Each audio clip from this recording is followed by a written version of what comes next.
വിജയിയെ നായകനാക്കി ധരണി സംവിധാനം ചെയ്ത് 2004 പുറത്തിറങ്ങിയ ചിത്രമായിരുന്നു ഗില്ലി. സിനിമ ഇറങ്ങി 20 വർഷം തികയുന്ന ദിവസം അണിയറ പ്രവർത്തകർ സിനിമ റിലീസ് ചെയ്തിരിക്കുന്നു. 4K റീമാസ്റ്റർ ചെയ്ത പതിപ്പാണ് പുറത്തിറങ്ങിയത്. ലോകമെമ്പാടുമായി 300-ലധികം സ്ക്രീനുകളിലാണ് ഗില്ലി റിലീസ് ചെയ്തത്. റിലീസ് ചെയ്ത എല്ലാ സെന്ററുകളിലും ആരാധകർ പഴയ ആവേശത്തോടെ ചിത്രം ആഘോഷമാക്കി.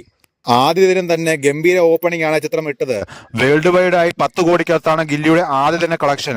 ഈ വർഷം ഇറങ്ങിയ വമ്പൻ സിനിമകളേക്കാൾ ഉയർന്ന കളക്ഷനാണ് 20 വർഷം മുമ്പ് ഇറങ്ങിയ സിനിമ തകർത്തത്.